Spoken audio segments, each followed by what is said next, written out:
We've seen some right villains on the Cobbles over the years, haven't we? From Richard Hillman to Pat Phelan, the street has always been a bit of a magnet for trouble. But for the week of Sunday 12th to Friday 17th of April, the danger feels closer to home than ever. I'm your host from episode Whisper 2.0, and today we're counting down 7 massive spoilers you cannot miss. We're looking at a life or death situation for a Weatherfield legend and a heartbreaking revelation months in the making. Grab a brew and hit that subscribe button now so you never miss a beat, because things are about to get proper intense. Spoiler 1. Todd's ordeal reaches breaking point. I don't know if I've got the stomach for how dark this is getting, but Gareth Pierce is about to give us the performance of a lifetime. We've been watching Todd slowly fading away under Theo's thumb, but this week, the pressure cooker finally explodes. It all starts with Summer. She's been playing detective, still reeling from those claims that someone else was involved in Billy's death. She heads over to confront Theo, but she is absolutely floored when she discovers he and Todd are planning a secret move to Belfast. Summer knows something is seriously wrong. She catches up with Todd over a drink and finally says what we've all been thinking. Theo is the one who killed Billy. Can you imagine the weight of that hitting Todd? He's trapped in a flat with a potential murderer. Sarah and George try to step in, but Theo is a master manipulator. He uses the Ring doorbell to spin this flawless lie that they've already left town. Inside the flat, the tension is just suffocating. Todd bravely tries to play along, convincing Theo to let him call Sarah just to prove everything is fine. The second Theo steps into the shower, Todd makes a desperate, heart-pounding run for the door. But does he get away? The spoiler pictures suggest it is a tragic no. We are getting a special standalone episode where a badly beaten Todd finally walks into the police station. He pours his heart out to Lisa and Kit about months of horrific, coercive abuse. While Todd is breaking down, Sarah is risking everything. She's searching Theo's van for a tablet, hoping to find video evidence of his crimes. If Theo catches her, she is in massive danger. When Todd finally collapses into Summer's arms at number 11, wincing in pain from his injuries, it's going to be one of the most emotional scenes of the year. Is this finally the end for Theo, or is Sarah about to become his next victim? Spoiler 2. Roy Cropper's life hangs in the balance. Right, deep breath for this one, because it hurts to even talk about. Roy Cropper is the beating heart of the street, isn't he? Well, next week, Roy's feeling a bit under the weather and returns early from his bat-watching meeting. He finds the flat has lost power, sends Jodie home, and goes upstairs for a nap. But then disaster strikes. Out on the street, Carla, Dev, and Bernie suddenly spot thick, black smoke billowing out of the windows above the cafe. The panic is going to be palpable, because everyone thinks Roy is still out at his meeting. The alarm is raised way too late. Inside, Roy is lying unconscious as the smoke fills the room. I've seen so many of you in the comments worrying that the show might actually kill him off this year,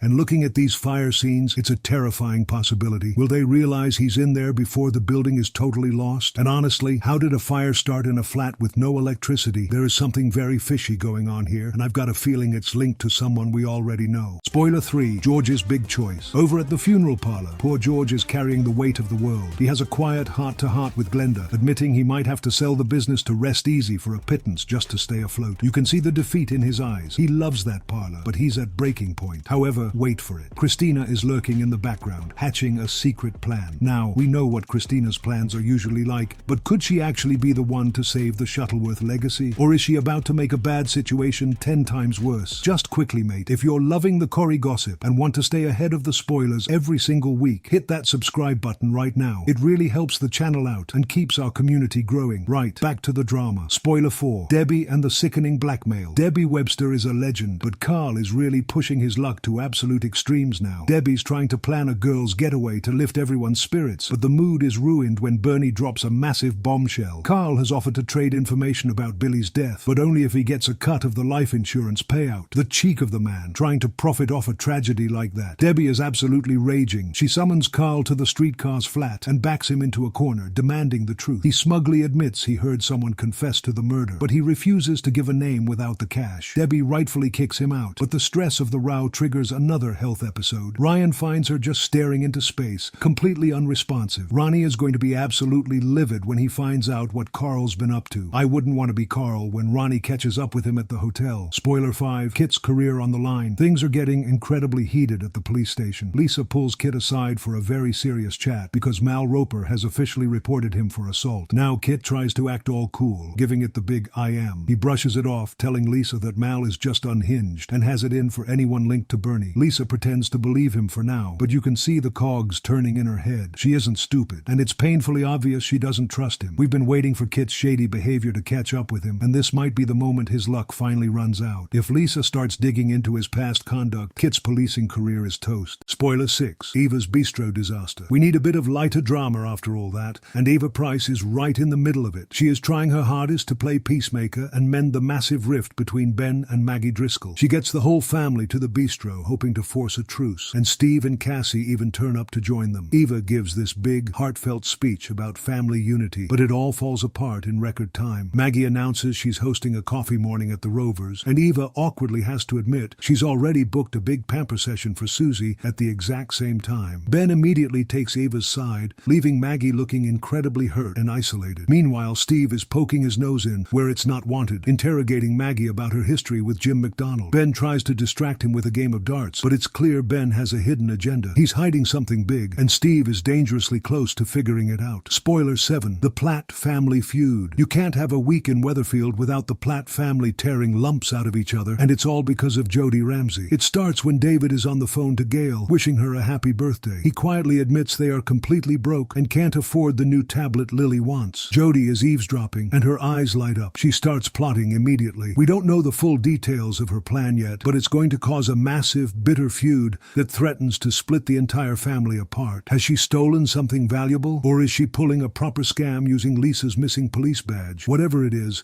the Platts are about to go to war, and it's going to be messy. The final word. Honestly, what a week we have coming up. From Roy trapped in the flames to Todd finally finding the courage to speak out about his abuse, it is going to be an absolute roller coaster. I'm genuinely worried about Roy. If we lose him, the street will never be the same. What do you think is going to happen? Is Sarah going to find the evidence she needs on that tablet, or is she heading for a disaster? And who do you think started that fire at the cafe? Let me know all your theories in the comments below. Don't forget to drop a like if you're a proper Corrie fan. Hit that subscribe button for your daily fix of soap news, and I will catch you in the next one. Ta-ra for now.